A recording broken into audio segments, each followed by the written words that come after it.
Welcome to Live with the Author, Bridging Research to Practice. I'm Amanda Goodwin, and I'm one of the co-editors of Reading Research Quarterly. And we have here with us today one of our fantastic Reading Research Quarterly authors. Welcome. Hi, my name is Kongji. I'm an assistant professor of language education at New York University.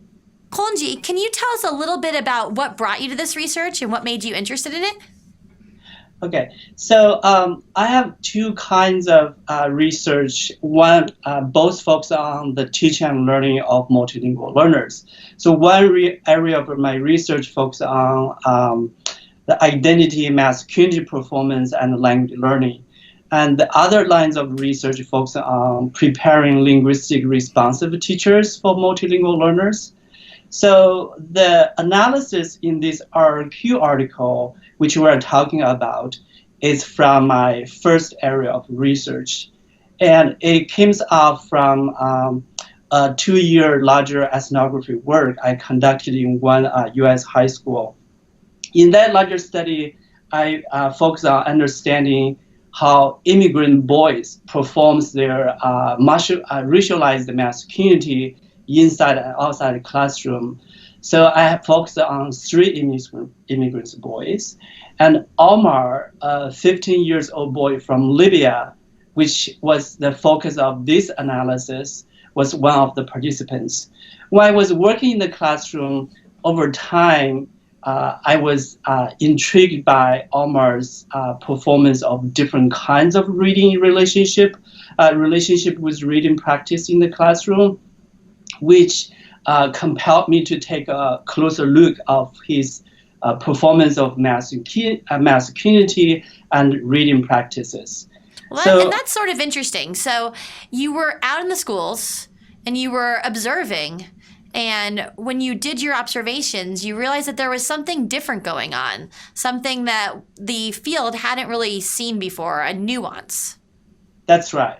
Because in our field, particularly in the research of gender and literacy and language learning, particularly in the anti-binary, anti-essentialist idea of gender, there's an understanding that there are different kinds of ways of being boys.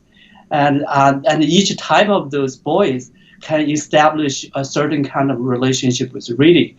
For example, boys who are interested in sports, who perform hyper-masculine identity, might not invested in language or literacy learning. But what I noticed from Omar's case is that he actually performs different kinds of masculinity and different kinds of relationship with reading, which are very helpful for us to know, because that kind of had an understanding that how boys or girls, their performance of learner identity is really shaped by the social and power relation in the local context.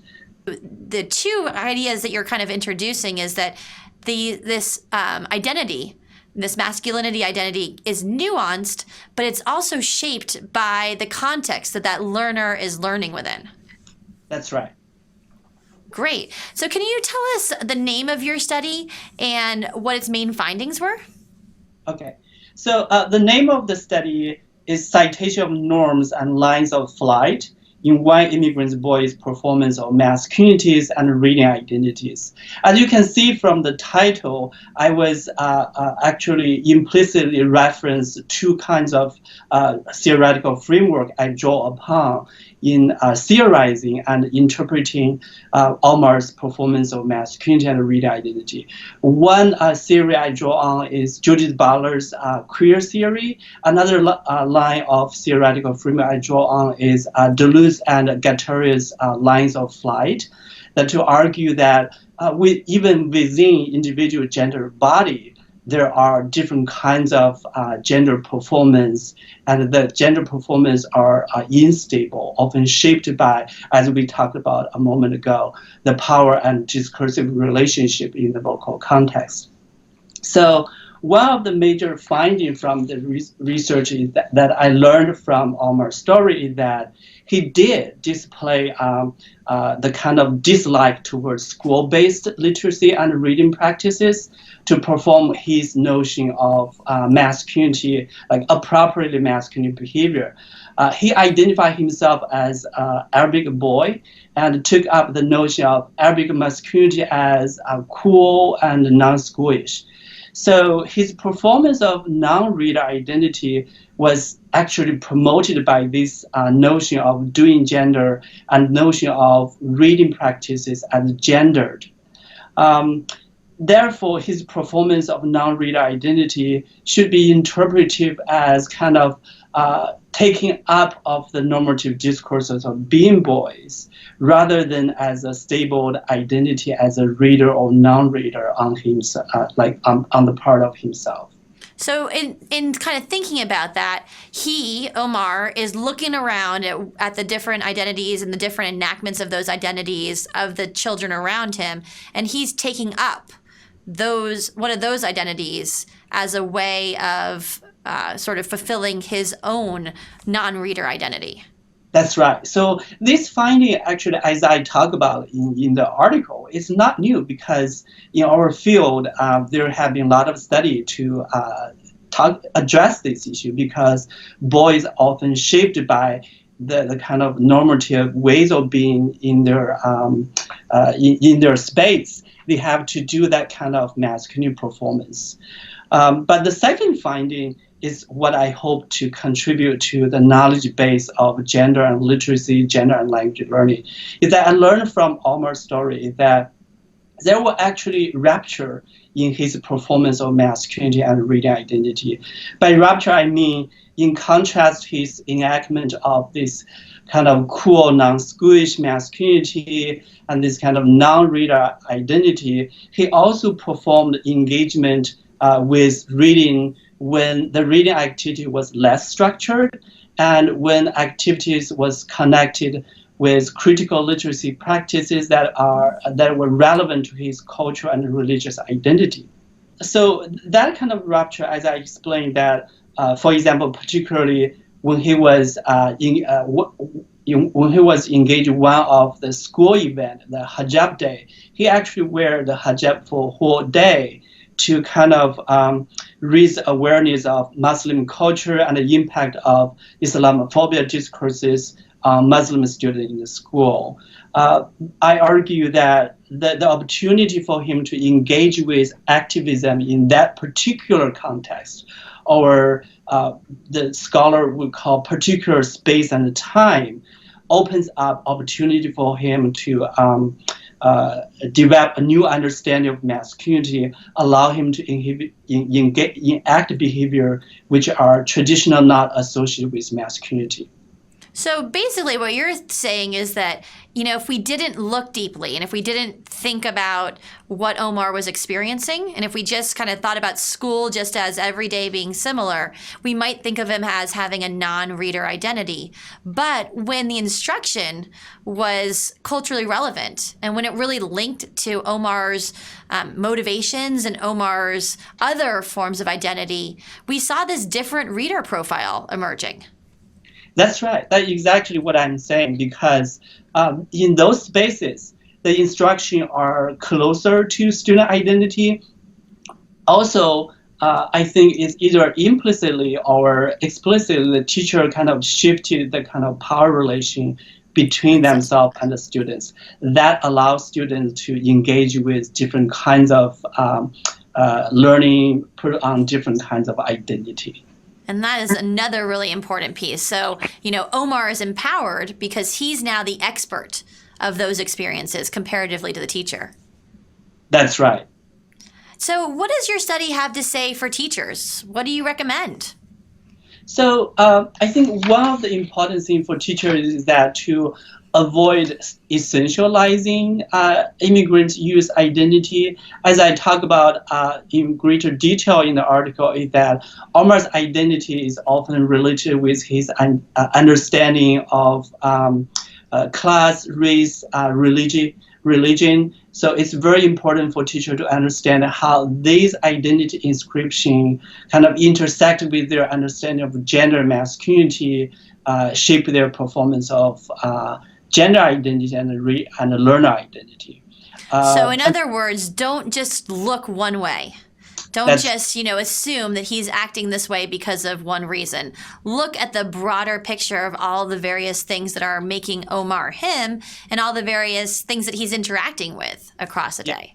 Yes. And another important implication for teachers to take away is that to read students' performance of learner identity with care. For example, in Omar's case, his performance of non-reader identity is really a kind of performance masculinity shaped by what we constructed as social norm of being boys or girls. So in that sense, though, his performance of non-reader identity is not a stable identity of him being a non-reader. Rather, is he's being kind of compelled by the social norm to kind of display that identity. So we definitely need to really care with students' performance of identity in that sense. And that seems important. So it's not just looking at Omar for the identity that he's portraying, but thinking about what's causing that. What's he trying to be cool for? Or what kinds of, instructional activities or community building can I develop as a teacher that allows Omar to portray various identities that he has related to reading? That's right. That's a very good point. So this piece definitely highlights the importance for teacher to kind of design language and literacy activity and practices to disrupt students' normative understanding or dichotomous understanding of gender.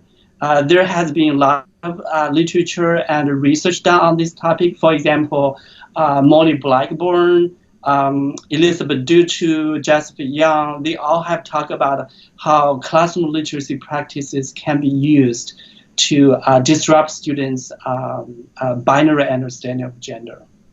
That's an awesome point. So really, I need to think beyond the binary, and I need to think in a much more nuanced way, and I need to really build my classroom in that same nuanced way to build these community norms to empower students.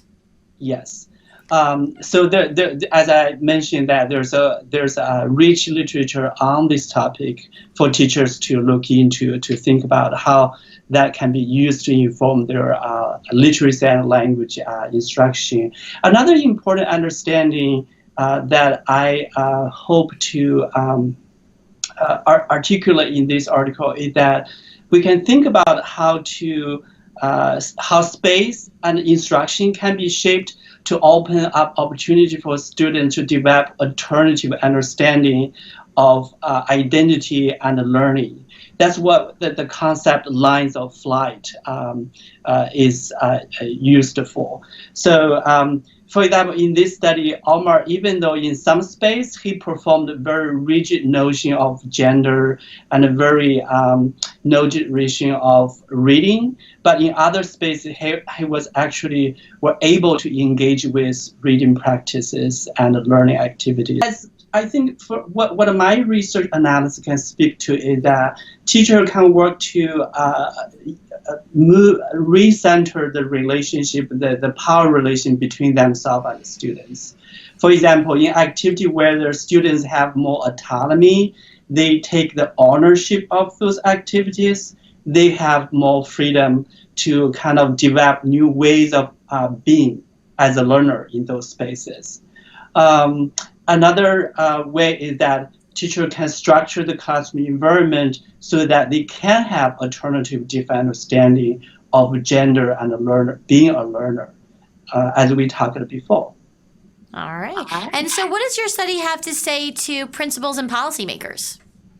So for principals, this study actually kind of echoed the study where one scholar, Leonie Rouvin, and with her students, she did published an article in 2014 on the issue of how school can design spaces and opportunity for boys to be a certain kind of learner. That's actually a very important article for principals and to look into, is the idea that school can open up a different kind of education program, engage with students or particular boys who are considered as problem students, can give them different kind of ways of being students. And what about policymakers? So for policymaker, I think that it's definitely important to think about avoid a policy which are kind of enforcing or taking up the essentialized view of literacy and identity. In the policy in education reform, we tend to launch movement where think about certain students should be supported with certain kind of instruction.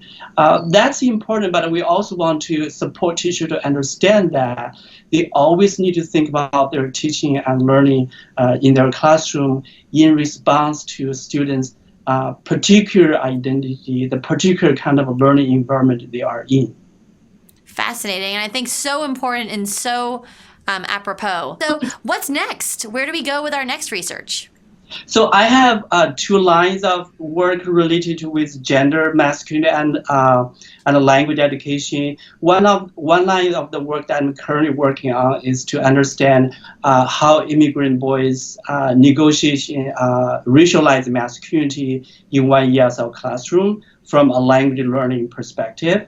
And another line of my work is to focus on how prospective pre-service language teacher develop their understanding of issues related with gender and race in language classroom. Well, they both sound fascinating, and I can't wait to learn more about them. And if you want to learn more about Kongji's article, you can find it on Reading Research Quarterly. Thanks so much for joining us. Thank you.